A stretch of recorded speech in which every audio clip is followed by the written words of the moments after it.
मैं और ज्योतिका जी जब हम एक साथ ऑफिस में थे तो हमारे एक ही बॉस थे। वो मेरी सीनियर थी, मैं जूनियर था। इसके बावजूद भी क्रेडिट को लेकर के कौन बेस्ट है, कौन नहीं बेस्ट है, हमेशा हम लोगों की लड़ाई होती रहती थी। चूँकि ये आर्किटेक्ट थीं, सीनियर भी थीं, तो मुझे इनसे काम पड़ता रहता था। शुरू की 6 महीने की टकराहट के बाद मैंने भी ये समझ लिया था कि कम से कम पटा के तो रखना ही कि ऑफिस का काम तो एटलीस्ट स्मूथली होता ही रहे। जब मैंने पहली बार प्रशांत को देखा तो मुझे ऐसा लगा कि केयरलेस, आवारा, ये कॉर्पोरेट में आया कैसे है। उसके बाद फिर धीरे-धीरे जब हम रातों में हमारी बातें होने लग गईं मोबाइल पे, तो उनको मेरी कविताएँ और बाकी चीज़ें भी पसंद आती थीं। फिर मैंने एक रात में एक कविता के फॉर्म में उनको प्रपोज़ भी किया। शुरुआत में मैंने कभी नहीं सोचा ऐसा कि प्रशांत मेरी लाइफ के बहुत बड़े हिस्सा बन जाएंगे। हालाँकि इनको शादी वाले दिन तक भरोसा नहीं था क्योंकि बैरियर्स बहुत ज़्यादा थे। एक तो एज गैप, मैं छोटा हूँ, वो बड़ी हैं। दूसरा हमारी जाति अलग-अलग है। मेरा परिवार कोई सपोर्ट नहीं कर रहा था। क्योंकि मेरी माँ का देहांत हो चुका था, मेरे पिता की ने दूसरी शादी कर ली थी, तो मैं अकेला पड़ गया था। हमें कोई ना कोई बड़ा चाहिए होता है जो आपको मॉरल सपोर्ट करे। हमारी शादी में डिसीजन मेकर सिर्फ़ हम 2 लोग ही थे। तो अंदर से दुख तो था ही, बस एक खुशी थी कि हाँ, हम दोनों साथ रहेंगे। हमें एक-दूसरे के प्यार पे पूरा भरोसा था, इसलिए हमें कभी ये डर सताया ही नहीं कि समाज हमारे बारे में क्या बोलेगा, क्या कहेगा। जब मैं और ज्योतिका साथ हैं, तो हौसला ही हौसला है। हम दुनिया की कोई भी लड़ाई जीत सकते हैं, इसमें डर की कोई जगह ही नहीं है।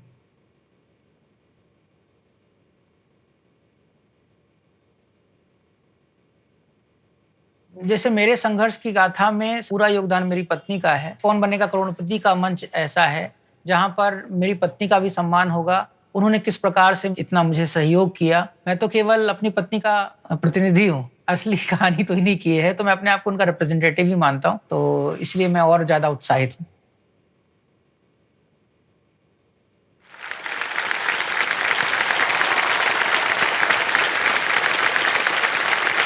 मेरे जीवन में सब 2 ही लोगों का महत्व रहा है। जब मैं छोटा था तो मेरी माताजी ने मुझे जी। सराव किया। माताजी के देहांत के बाद मैं बिल्कुल अकेला हो गया था और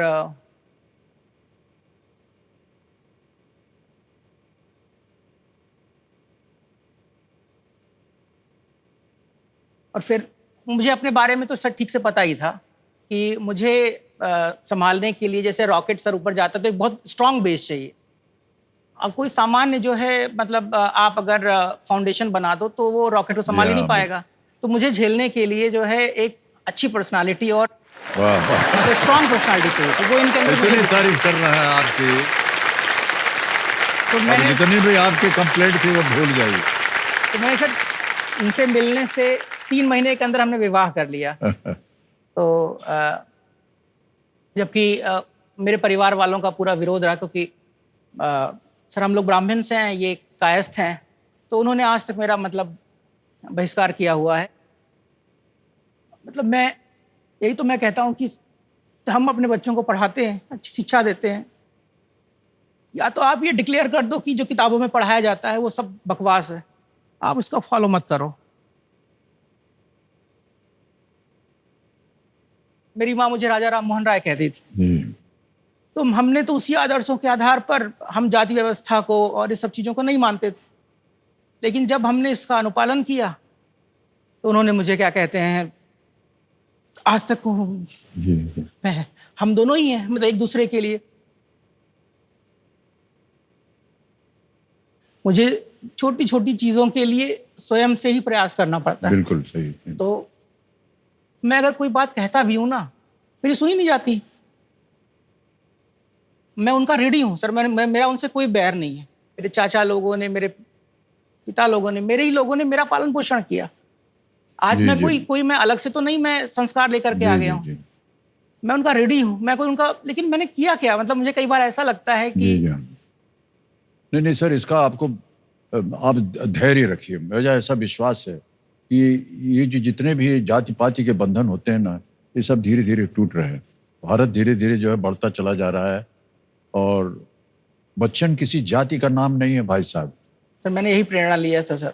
बाबूजी कायस्थ श्रीवास्तव, लेकिन वो जात पात में मानते नहीं थे। बच्चन उनका उपनाम है, वो अब फैमिली नाम बन गया है सर।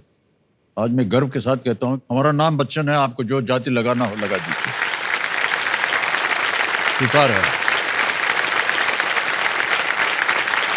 तो ये सब बंधन जो है ये टूट जाएंगे, आप बिल्कुल निश्चिंत रहिए। और हम उम्मीद करते हैं कि सर आज आपने कह दिया सर, ये बहुत बड़ी मान्यता है मेरे लिए कि मैं, ये उन लोगों के लिए जवाब है जिन्होंने मुझे नहीं बहुत वो तारीफ कार्यक्रम किया। अगर देख रहे होंगे तो निश्चित रूप से मैं ऐसे हाथ जोड़ के यहाँ भी प्रार्थना कर सकता हूँ कि आप लोग मिल लो लीजिए और इन बाधाओं को इनमें से निकलना होगा। सर कई बार अंतर मन में मुझे ये लगता है कि मैंने ऐसा क्या क्या किया है, मतलब जैसे मैं जागृत जगत में तो मैंने गीता पढ़ी, सब कुछ किया, वो सर सब कुछ आप सही कर रहे हैं, लेकिन कोई भी गलत काम आप नहीं कर रहे हैं। आपके मन में जो आया, आपकी पत्नी जी को आपने चाहा, भजाए उनके 10-12 कंप्लेंट हो, लेकिन चाहा तो सही। सर विवाहित जीवन चल रहा है, हंसते खेलते आप लोग जीवित हैं, बहुत बढ़िया है सर। ये ऐसे ही खुश रहिए आप, धन्यवाद, बिल्कुल चिंता मत कीजिए। आपका आशीर्वाद। चलिए।